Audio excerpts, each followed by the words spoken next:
그의 고백은 다음과 같습니다. 이름뿐이신 자는 십자가에 못 박히신 구속자에게 구원의 길을 확인하는 것으로 만족합니다. 그러나 진정하신 자는 십자가를 사랑하고 십자가를 기뻐하고 십자가를 자랑합니다. 고난을 사랑하고 고난을 기뻐하고 고난을 자랑하는 자입니다. 시련과 고난을 참고 인내한 그에게 하나님께서는 그를 긍휼히 여기셨습니다. 그래서 그를 통해서 수많은 신학자, 수많은 선교사, 수많은 목회자들이 배출되었습니다. 그가 말씀 묵상과 기도를 매일 깊이 있게 할 때 이것이 이제 기초가 되어서 현재 quiet time, 데일리 브레드의 조상이 되었습니다. 말씀 강해 설교, 성경 66권 이 강해 설교가 이 사람으로부터 시작됐습니다. 그전에는 주석을 이제 주로 설교를 했는데 이분을 통해서 정확한 성경 강해가 이제 퍼지게 되어서 그 사람이 처음 부임할 때는 영국 교회에 거의 복음주의적인 이 목회자가 없었는데 그가 이제 죽고 난 후에 3분의 교회 목회자 중에 3분의 1이 복음적인 목회자로 변화되었습니다. 뿐만 아니라 이제 성서 공회를 통한 많은 성경 보급과 또 교회 차원에서의 구제 운동, 노예 해방 운동 등 이러한 지원과 대학교회와 캠퍼스 사회에 큰 영향을 끼쳤습니다. 그리고 그의 영향을 받아서 케임브리지 대학 내 자발적인 기도 모임과 운동이 불길처럼 생기게 되었습니다.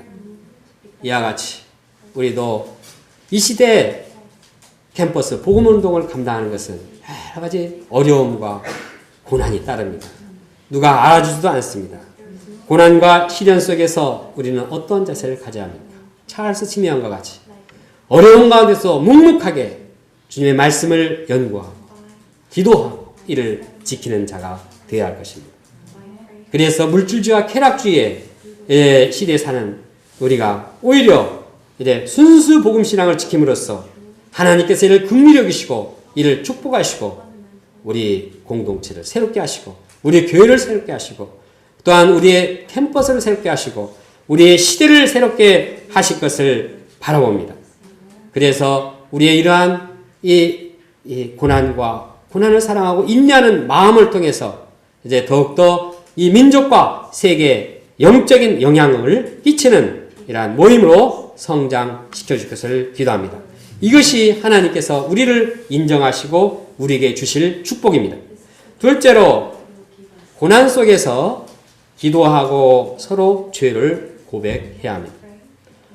고난과 시련의 때 사람들의 반응은 다양합니다. 어떤 사람은 금방 말한 것처럼 원망을 합니다. 또 어떤 사람은 고난과 역정이 닥치면 이 걱정 태산입니다. 어떤 사람은 그 어렵게 한 그 사람을 향해서 복수심을 갈기도 합니다. 분노하기도 합니다. 그러나 신자가 고난과 시련 속에서 가져야 할 그 자세는 무엇입니까? 기도하는 것입니다. 13절 첫 부분을 보면 너희 중에 고난을 당하는 자가 있느냐? 그는 기도할 것이요. 고난당할 때 원망 대신에 해야 할 것은 기도하는 것입니다. 기도가 모든 어려움과 모든 역경을 극복할 수 있는 힘을 얻게 합니다. 기도할 때 그 고난과 역경을 벗어달라고 기도하는 것이 아닙니다. 신자가 열심히 주의 복음을 감당하고 말씀대로 순종하면 고난은 따르는데 고난은 피할 수 없습니다. 그러나 그 고난을 감당할 수 있도록 힘을 달라고 기도하는 것입니다. 고난의 때 사람들은 무엇보다도 참 이것을 피하려고 하는 기도를 많이 하기 쉬운데 하나님의 뜻은 고난 속에서도 하나님을 만나는 것입니다. 기도함으로써 하나님을 만나고 하나님과 가까이 하는 것입니다. 사람들은 고난이 닥치지 않으면 잘 기도하지 않습니다. 내가 그냥 웬만큼 살기 때문에 그냥 지납니다. 그러나 고난이 당할 때 좋은 것이 무엇입니까? 어떻게 할 수가 없으니까 이제 하나님께 무릎 꿇고 나갑니다. 그것이 하나님께서 주신 고난에 두신 목적입니다. 우리는 기도할 때 하나님께서 주신 그 목적을 향해서 다시 말해서 그 고난 가운데에서 이제 하나님께 간절히 기도함으로 하나님의 더욱더 가까이 나가고 하나님을 더 의지하게 되고 하나님과의 사랑의 관계를 더 견고히 하게 되는 것입니다. 시편은 말씀합니다. 고난당하는 것이 내게 유익이라. 이로 인하여 내가 주의 율례를 배우게 되었나이다. 고난과 시련 앞에서 기도함으로써 우리가 더 하나님 앞에 가까이 나가기를 기도합니다. 특히 교회 리더들은 육신의 병으로 고난당하는 자들 위해서 기도해야 합니다. 14절, 15절에 보면 너희 중에 병든 자가 있느냐? 그는 교회의 장로들을 청할 것이요 그들은 주의 이름으로 기름을 바르며 그를 위하여 기도할지니라. 믿음의 기도는 병든 자를 구원하리라. 주께서 일으키시리라. 혹시 죄를 범하였을지라도 사하심을 받으리라. 기도는 병든 자를 구원합니다. 기도는 주님께서 능력을 베풀어 주시는 통로입니다. 그런데 장로들이 기도하고 리더들이 기도했을 때 리더들이 힘이 있는 것이 아닙니다. 주께서 일으키시라. 주님께서 그들을 통해서 그들을 사용하시고 능력을 행하십니다.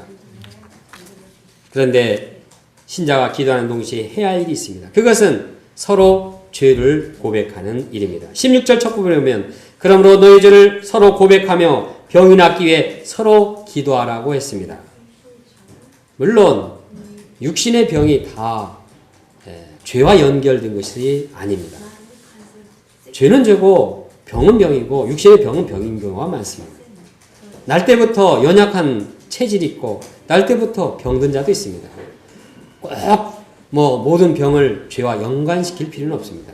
그러나 죄로 인해서 생기는 병도 있습니다. 죄를 짓고 마음이 어두워지고 마음의 절망에 빠지고 마음이 힘들어질 때 이것이 육신의 병으로 연결되는 경우가 있습니다. 그럴 때는 그 근본적인 그 원인, 이 죄를 위해서 죄의 해결을 해야 합니다.